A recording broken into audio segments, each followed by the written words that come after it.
Deus nos ama muito e o seu maior interesse é nos tirar de uma vez por todas deste mundo cheio do pecado.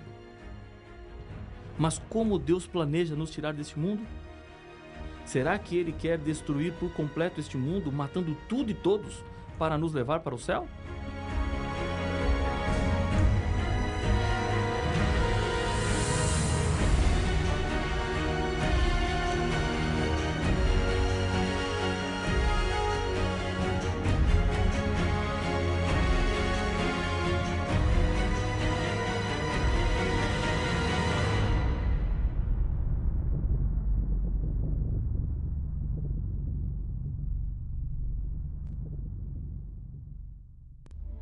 A Bíblia nos deixa bem claro que o final do pecado e do mal acontecerá quando Jesus voltar a este mundo.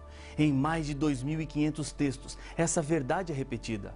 Na oração do Pai Nosso, ensinada por Jesus, essa realidade é apresentada quando dito: venha o teu reino.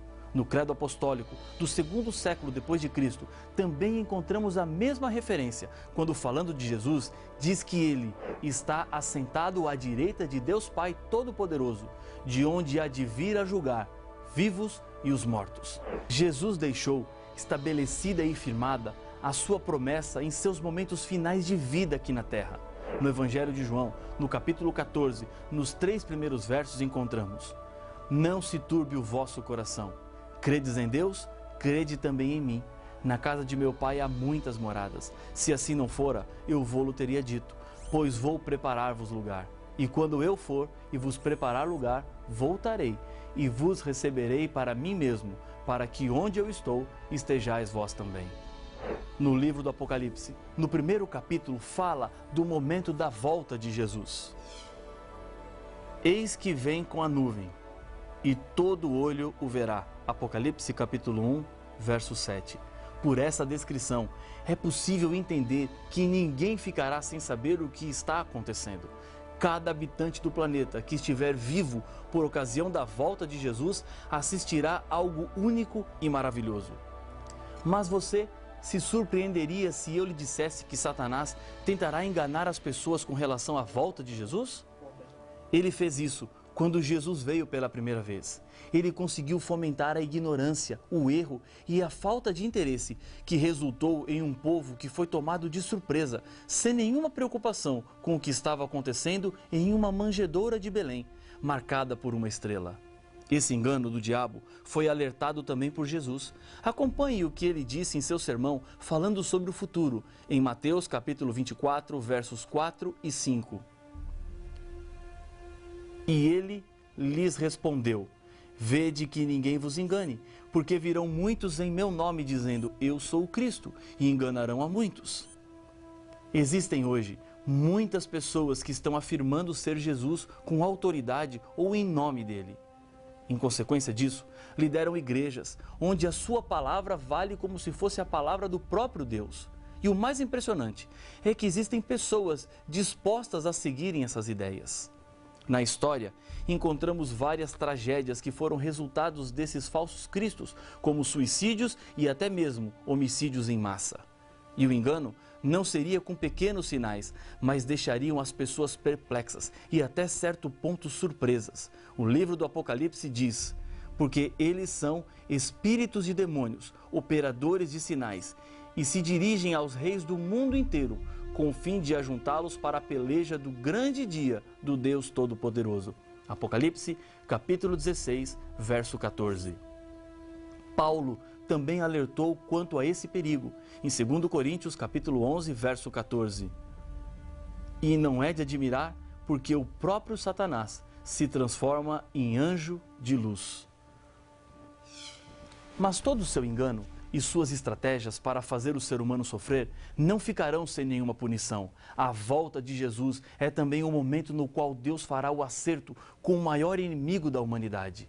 Paulo, em outra carta, diz que quando Jesus voltar, então será de fato revelado o iníquo, a quem o Senhor Jesus matará com o sopro de sua boca e o destruirá pela manifestação de sua vinda. Ora, o aparecimento do iníquo é segundo a eficácia de Satanás, com todo o poder e sinais e prodígios da mentira e com todo o engano de injustiça aos que perecem, porque não acolheram o amor da verdade para serem salvos.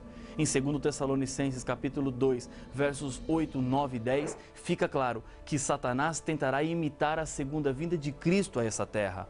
Mesmo a Bíblia trazendo essa advertência, isso não será suficiente para todas as pessoas estarem preparadas. Você fez uma escolha muito importante. Decidiu estudar a Bíblia. Jesus disse que a verdade da Bíblia tem um poder libertador. Liberta o ser humano do engano, da falsidade religiosa, do medo, do mal deste mundo e, acima de tudo, nos libertará de uma vez por todas do pecado que destrói a nossa felicidade. Quando Jesus voltar, Ele não virá secretamente como foi a sua primeira vinda a este mundo. O próprio Senhor Jesus disse: então, se alguém vos disser, eis aqui o Cristo, ou ei-lo ali, não acrediteis, porque surgirão falsos cristos e falsos profetas, operando grandes sinais e prodígios, para enganar, se possível, os próprios eleitos. Vede que vô-lo tenho predito. Portanto, se vos disserem, eis que ele está no deserto, não saiais, ou ei-lo no interior da casa, não acrediteis, porque assim como o relâmpago sai do Oriente e se mostra até no Ocidente, assim há de ser a vinda do Filho do Homem. Mateus capítulo 24, versos 23 a 27. Não há nada de secreto em relâmpagos, imagem usada por Jesus para dizer que a sua volta será pública. Isso se harmoniza com outras passagens da Bíblia, como o Salmo 50, verso 3, que nos diz: vem o nosso Deus e não guarda silêncio.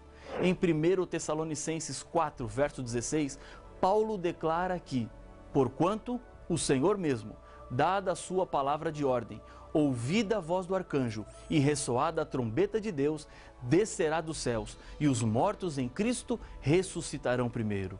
A volta de Jesus será o maior e mais espetacular evento de toda a história. Será algo incomparável. Não existem palavras para descrever com exatidão o que ocorrerá aqui neste mundo. Outros textos da Bíblia nos ajudam a entender melhor como é que será a volta de Jesus. Em Atos capítulo 1, verso 11, o anjo que aparece aos discípulos que olhavam para o céu, vendo Jesus subir e voltar ao Pai, lhe anuncia: e lhes disseram: varões galileus, por que estáis olhando para as alturas? Esse Jesus que dentre vós foi assunto ao céu, virá do modo como o viste subir. Jesus virá em forma pessoal. Não será como uma força ou simplesmente levando salvos diretamente para o céu sem que os outros saibam o que é que está acontecendo. Aquilo que chamamos de arrebatamento secreto. Tomé, um dos discípulos de Jesus, teve uma experiência para comprovar a sua fé e nos dá mais um indício de como será a volta de Jesus.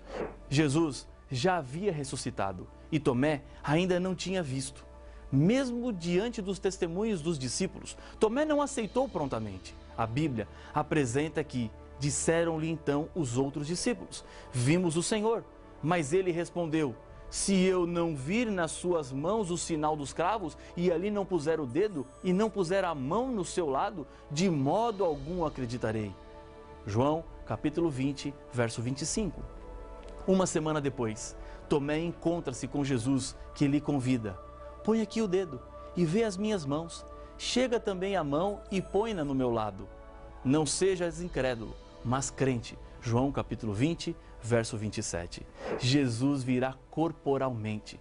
Quando ele ressuscitou, estava em seu corpo e é desse mesmo jeito que ele voltará para buscar os seres humanos fiéis que desejaram e escolheram viver a eternidade ao seu lado. O livro do Apocalipse diz que: eis que vem com as nuvens e todo olho o verá. Apocalipse 1:7. Jesus virá de forma visível e todos verão. Não haverá pessoa que não perceberá que Jesus está voltando. Essa promessa vale também para aqueles que nunca enxergaram nada e em sua vida, pela primeira vez, verão a volta do Senhor Jesus. Em sua primeira vinda à terra, Jesus veio sozinho do céu, no ventre de uma mulher. Mas isso não é o que acontecerá na segunda vez, porque Jesus nos diz: e ele enviará os seus anjos, com grande clangor de trombeta. os quais reunirão os seus escolhidos dos quatro ventos, de uma a outra extremidade dos céus. Mateus capítulo 24, verso 31. A segunda vinda de Jesus é o ponto alto do plano da salvação que Deus traçou para resgatar os seres humanos das garras do mal.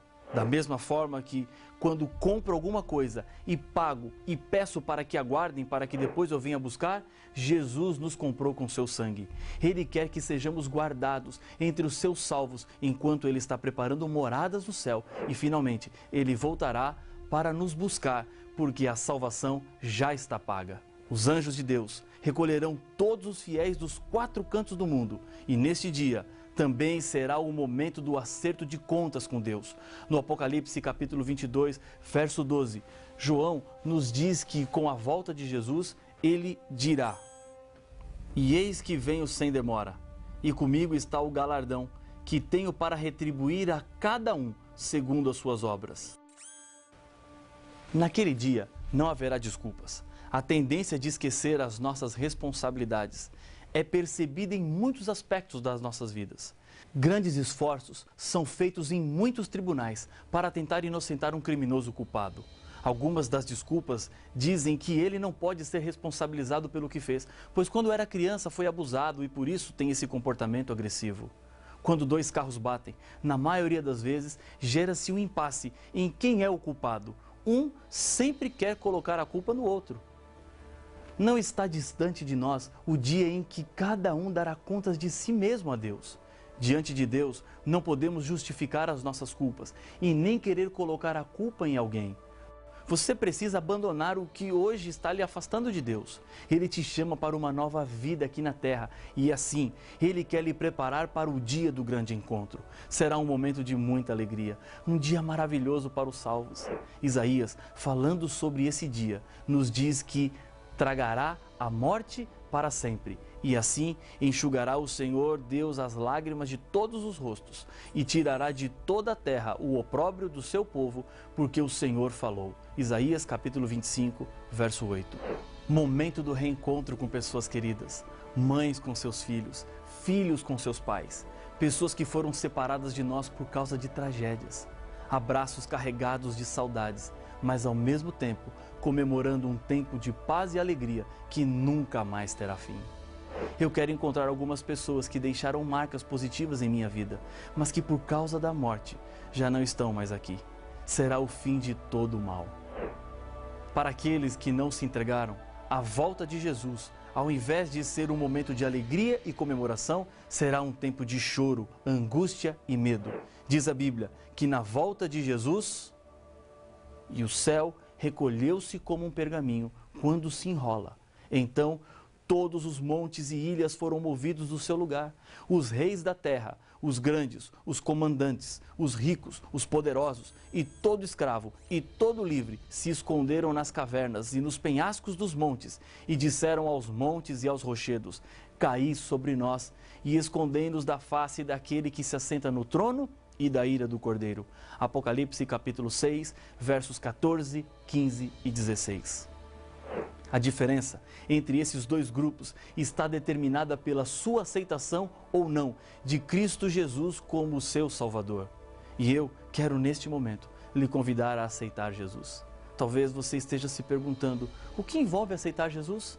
São duas coisas que a partir de agora farão parte da sua vida. Primeiro, aceitar Jesus significa reorganizar sua vida de acordo com a Bíblia Sagrada. Jesus deixou isso bem claro no Sermão do Monte, quando disse: "Todo aquele, pois, que ouve estas minhas palavras e as pratica, será comparado a um homem prudente, que edificou a sua casa sobre a rocha, e caiu a chuva, transbordaram os rios, sopraram os ventos, e deram com ímpeto contra aquela casa, que não caiu, porque fora edificada sobre a rocha.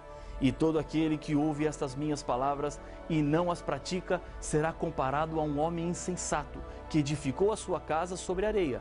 E caiu a chuva, transbordaram os rios, sopraram os ventos, e deram com ímpeto contra aquela casa, e ela desabou, sendo grande a sua ruína." Mateus capítulo 7, versos 24 a 27.